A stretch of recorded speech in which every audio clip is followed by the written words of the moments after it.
News के express में आपका स्वागत है। आइए बुलेटिन की शुरुआत करते हैं आज की हेडलाइन के साथ। ऊर्जा मंत्री ने दिया आदेश, 2 भागों में करा सकते हैं बिजली बिल जमा।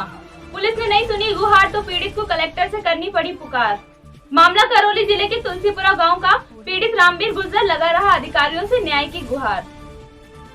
गुर्जर आरक्षण में आंदोलन दर्ज, मुकदमों का जल्द होगा निस्तारण। सरकार ने दी हरी झंडी। कामधेनु डेयरी लोन योजना फार्मों की समीक्षा शुरू। शिवसेना ने ललित सक्सेना पर जताया भरोसा। कोटा और जयपुर संभाग की सौंपी कमान। गुस्साए अभिभावकों ने जताया रोष। नो स्कूल नो फीस को लेकर रोड पर उतरे अभिभावक। अब खबरें विस्तार से। बिजली के बिल को 2 भागों में करा सकते हैं जमा। ऊर्जा मंत्री डॉक्टर बीडी कल्ला ने बताया कि कोरोना काल में आर्थिक तंगी की वजह से उपभोक्तादार बिजली का बिल जमा करा नहीं पाए हैं। वे अब 2 आसान किस्तों में बिल जमा करा सकेंगे। इसके लिए विद्युत वितरण निगम लिमिटेड का निर्देश जारी कर दिया गया है। करौली जिले के गांव तुलसीपुरा के निवासी रामवीर गुर्जर ने सदर थाना करौली में मुकदमा संख्या 141/2020 दर्ज करवाया। पुलिस ने मुकदमा तो दर्ज कर लिया, लेकिन पीड़ित की कोई सुनवाई नहीं की। न्याय की गुहार लगाने के लिए पीड़ित ने कलेक्टर को चिट्ठी भेजी। उस पर खाना पूर्ति करने के लिए कलेक्टर की टीम ने न्याय से महफूज रखा। रविवार के दिन पीड़ित रामवीर के परिवार के साथ आरोपियों ने मारपीट की। 2 घंटे है के थान की ओर से पत्र क्रमांक CID CB PRC 2020 740/12 1 जुलाई को जारी हुआ है। इस पत्र के माध्यम से अजमेर, दौसा, सवाई माधोपुर, सीकर, बूंदी, भरतपुर, धौलपुर, टोंक, अलवर, जयपुर, ग्रामीण, झुंझुनू ये पुलिस अधीक्षकों के निर्देशित किया गया है। गुर्जर आरक्षण आंदोलन के दौरान दर्ज मुकदमों का निस्तारण किया जाए। कामधेनु डेयरी लोन योजना के फार्मों की समस्या शुरू। अधिकारी अनिल कौशिक ने बताया कि सभी जिला कलेक्टर 31 जुलाई तक एकत्रित आवेदनों को भेजेंगे कार्यालय। 31 जुलाई तक सभी फार्मों की रहेगी सत्यता की जांच। डेयरी लोन योजना है, इस संदर्भ में क्या प्रक्रिया है, कब तक की इसकी अंतिम तिथि थी, कितने फॉर्म आए? कामधेनु डेयरी योजना जो है वो भारत सरकार एवं राज्य सरकार के सहयोग से ये योजना चलाई जा रही है।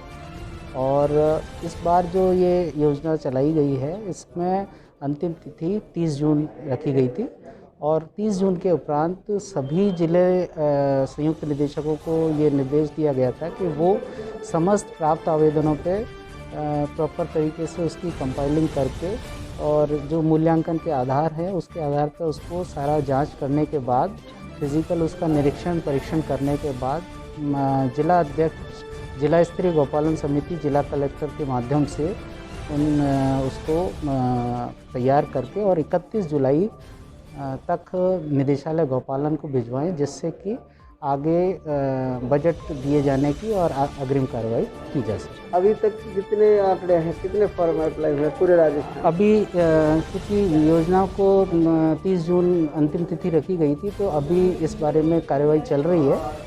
सभी संयुक्त निदेशकों से इस बारे में जानकारी दी जा रही है और जैसा कि प्रचार प्रसार हुआ उस आधार पर ये समस्त जिलों से प्राप्त जानकारी आ रही है कि उसमें पब्लिक का काफ़ी सहयोग रहा है और लोग इसमें बढ़ चढ़ के हिस्सा भी ले रहे हैं। माननीय मंत्री महोदय का भी इसमें बहुत आशीर्वाद रहा कि इसमें योजना सभी जगहों पे जिला इसमें प्रचार प्रसार हो।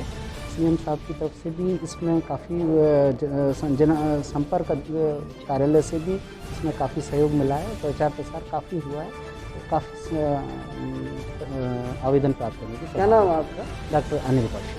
क्या पद है? मैं यहाँ संयुक्त निदेशक के पद। शिवसेना पार्टी ने राजस्थान पर पैर पसारना शुरू कर दिया है। राजस्थान के कोटा और जयपुर संभाग की बागडोर ललित सक्सेना के हाथों में थमा दी है। आइए चर्चा करते हैं ललित सक्सेना से। नमस्कार दोस्तों, आज हम बात करेंगे ललित सक्सेना जी से, जो जयपुर और कोटा के शिवसेना के प्रभारी हैं। सक्सेना जी, बात है जिस हिसाब से आपने अभी इसकी आपकी नियुक्ति हुई है यहाँ पर और इससे पहले भी आपके शिवसेना का यहाँ कार्यकाल चल रहा था, तो आपके आगे क्या कार्य योजना है?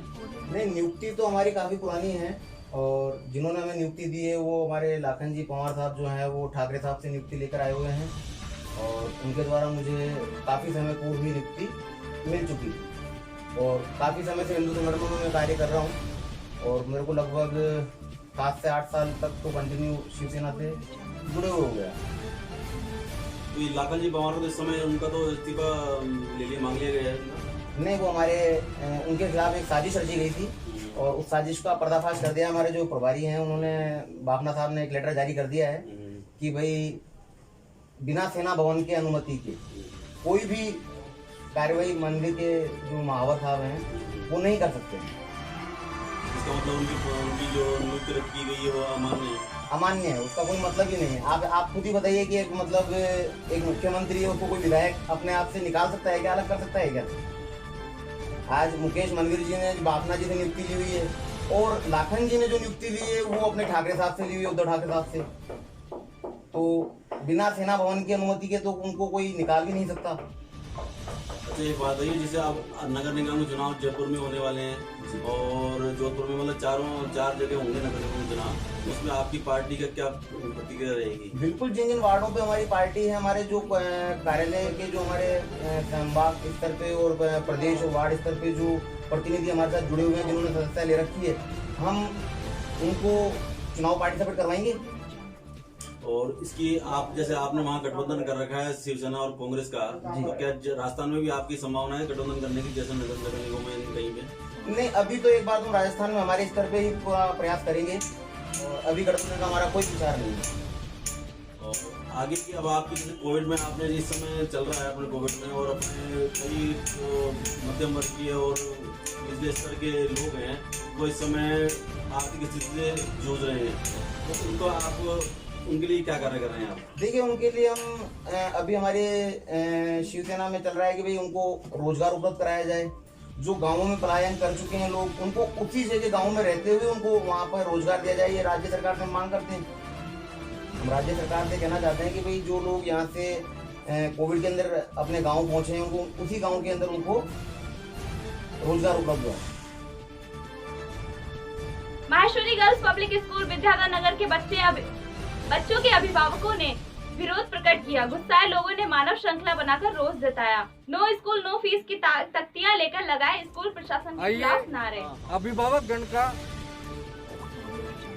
स्कूल प्रबंधन से इनका क्या कहना है, जानिए इनके विचार। मैं सुरेंद्र यादव और अभिभावक की तरफ से इस स्कूल का एक्स मेंबर रहा हूँ मैं यहाँ पे। अभी सभी जो दौर चल रहा है कोरोना का, हर आदमी बेरोजगार हो गया। उस बेरोजगारी के अंदर लोगों के पास रोजगार खत्म हो गया, कमाई के साधन खत्म हो गए, उद्योग धंधे बंद हो गए। स्कूलों ने अपने फायदे के लिए जो फीस का जो है, हम 12-13 साल से जब भी हमारा बच्चा पढ़ रहा है उससे लगातार हम हमारे बच्चों की फीस जमा कराते आ रहे हैं। हम खाली इतनी सी मांग कर रहे हैं कि अगले 6 महीने तक जो फीस है स्कूल की वो माफ की जाए, क्योंकि परिस्थिति ऐसी है कि जब काम धंधे नहीं है हमारे पास में, इन्होंने अपने फायदे के लिए, अपने जो प्रॉफिट के लिए स्कूल चला रहे हैं। ये जन सेवा के प्रबंधक ये डिसाइड करे कि इन अभिभावकों के 6 महीने की बच्चों की फीस माफ की जाए। हर अभिभावक इस पीड़ा के अंदर है। हम ये नहीं कह रहे कि हमारे पूरे साल की या हमको 2 साल की फीस माफ चाहिए, हम खाली 6 महीने की फीस माफी चाहते हैं। और 6 महीने के अंदर हर अभिभावक इस स्कूल के साथ कदम से कदम मिला खड़ा रहा है। लेकिन आज जब हमारी मांग है, हम जब इस स्थिति के अंदर नहीं है कि हम फीस दे पाएं, उस स्थिति के अंदर ये हमसे फीस मांग के हमारे बच्चों को प्रताड़ित करने की कोशिश करते हैं। ये अपने ये कहते हैं कि आप मोबाइल खरीदो, लैपटॉप खरीदो। जब हमारे घर चलाने के लिए पैसे नहीं है, हम लैपटॉप मोबाइल कहाँ से खरीदेंगे? इनकी फीस कहाँ से देंगे हम लोग? हमारे पास समस्या ये है कि हम अपने बच्चों का पेट पालें या स्कूल के अंदर फीस जमा कराएं। जब हमारा बच्चा जब स्कूल के अंदर नहीं आ रहा, फीस किस बात की मांगते हैं? हमारा बच्चा पढ़ नहीं रहा, फीस किस बात की मांगते हैं? जब हमारा बच्चा स्कूल जिस दिन तारीख चालू हो जाएगा, हम फीस देने के लिए तैयार हैं। लेकिन अभी ना तो हमारा प्रबंधन नहीं सुन रहा, ना जो है सरकार सुन रही, ना केंद्र सरकार, कोई हमारी बात नहीं सुन रहा। अभिभावक जो है मजबूरी है, बच्चों को पढ़ाना मजबूरी है, बच्चों को जो है शिक्षा दिलाना जरूरी है। बात करती है सरकारें कि शिक्षा प्राथमिकता होनी चाहिए। जब फीस देने के बाद उनको शिक्षा लेनी है तो प्राथमिकता कहाँ? सरकार की प्राथमिकता होगी, ये तो पेरेंट्स की प्राथमिकता होगी। हम बार बार जो है, हम पिछले 1 घंटे से बाहर MGP स्कूल के बाहर प्रदर्शन कर रहे हैं। एक भी मैनेजमेंट का आदमी या संस्था का कोई भी आदमी, इन्होंने पुलिस व्यवस्था करी, पुलिस को बुला लिया। पुलिस के लोग कहते हैं कि साहब आप अंदर आके बात कर लीजिए। आप 3 आदमी बाहर नहीं आ सकते। हम इतने साल तक हम लोग लाइन में लग के अंदर ही खड़े रहते हैं। हम आज ये चाहते हैं कि 3 आदमी बाहर प्रबंधन के बाहर आके हमारी बात सुन लें। वो 3 आदमी बाहर नहीं आ सकते, तो हम जो है 100 आदमी इकट्ठे हुए हैं, हम में से 3 आदमी अंदर जाएगा, जबकि उनके 3 आदमी अंदर बैठे हैं। हम तो ये चाहते हैं कि हमारी बात हो कि बाहर सुन ले, लेकिन वो सुनने के लिए तैयार नहीं है। इनकी हट में इनकी जो है दादागिरी मचा रखी इन्होंने, जो उस दादागिरी के तहत हम खाली विरोध प्रदर्शन करना चाहते हैं कि हमारे 6 महीने की स्कूल की फीस माफ की जाए। जब हमारा बच्चा स्कूल आएगा, हम फीस देने के लिए तैयार हैं। और इस स्कूल से अगर दादागिरी से ये TC काटने की बात करेंगे तो हम उग्र प्रदर्शन करेंगे और सरकार का और स्कूल का हम विरोध करेंगे।